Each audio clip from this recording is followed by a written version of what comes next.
Hey guys, Stephan Kesting from grapplearts.com here. Today I want to show you an armbar that at first I totally wrote off. It's called either the pressing armbar or the crushing armbar. In judo they call it udegatame. And basically, one of the most common ways to apply it, and I was shown this tons of time. I've been shown it, I've seen it in books, I've seen it in magazines, is when your opponent's arm, you're in side mount, your opponent's arm is here in the, between your head and your shoulder. So what you're going to do is you're going to control this, and you're going to pull him back and get a knee mount. We'll get sort of a low knee mount. You put a knee across his belly. Now, the way I was shown it at first, just for historical purposes, push the head down, step over the head, sit back on your butt, and pull in on the arm here till he taps. He just tapped. So we'll just rotate here. His arm's in a bad position.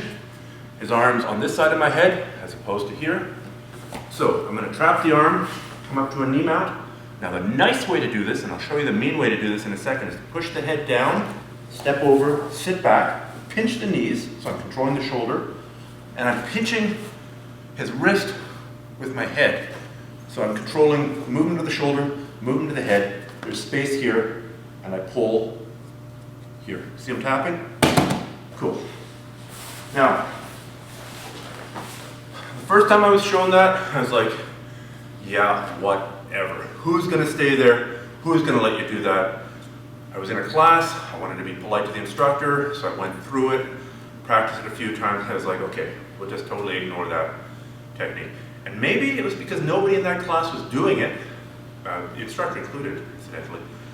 I never gave that technique any credibility at all. I thought it was just one of those crazy things out there that people show when they're trying to be fancy. Then I started training with Marcus Suarez, who showed me the same technique in a slightly different, slightly meaner way.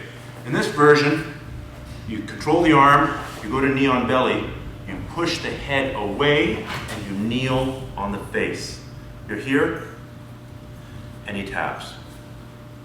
Because the head's all twisted here, as it turns out, there's far less movement that he can do. The odds of him getting to the top, scrambling out of it and getting on the top, you going to the bottom are far less. Worst case scenario, that arm gets out, you're still on top. You're still kind of on a knee mount, knee on face. But once again, I knew better. Marcus, I think, was a 5th or 6th degree black belt at the time. I knew better. I was a blue belt. I was dialed in. So I threw that technique out. I practiced it a few times. Never did it again. So now, fast forward to a tournament that I was in. Big guy, I tried throwing him, didn't work. I pulled guard, I swept him over with an omoplata sweep, and I ended up in side mount.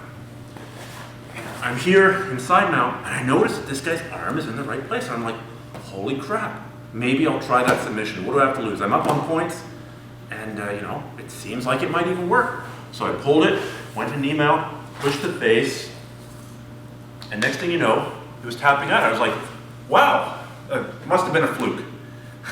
That won me the medal, must have been a fluke. I didn't do that armbar again for another year. Like, I didn't try it in class, didn't drill it, never touched it. I'm fighting another tournament, I might have been a purple belt, another big, strong guy. I tied up with this guy, I'm like, holy jeez, this guy's strong. He's throwing me around. Somehow I get the fight to the ground, somehow I get past his guard, get to side mount, and once again, the arm's in that position. I think he's trying to hold on to me a little bit. I'm like, well, it worked last year. I still don't believe this technique works. Control the arm, knee on belly, push the face, knee on face, and he tapped out. And I'm like, okay, I can be an idiot once, twice. I can have all these people telling me it's a great technique, but now it's just worked twice in real life. Thanks, Richie. Sorry about the knee on the face. It's cool, man. I guess part of the take-home message is, first of all, that armbar is a good one, and it's worth training. The second is, yes, you should spend the majority of your time training working on your core competencies, working on your game, what you know works for you. But leave a little bit of time, a little bit of energy, a little bit of drilling time to try out the really weird stuff, the stuff that you're pretty sure won't work, because you don't know.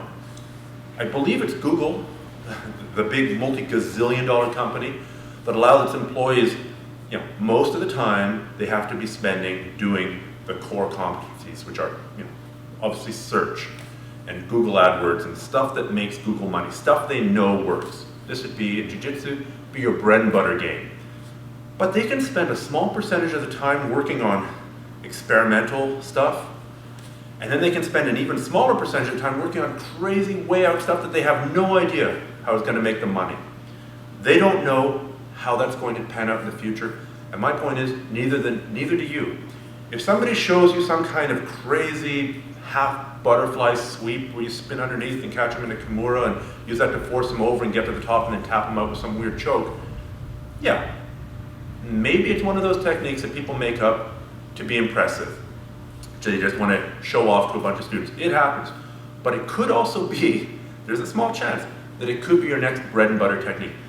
This is an example of something that I had completely dismissed that's now one of my bread and butter attacks.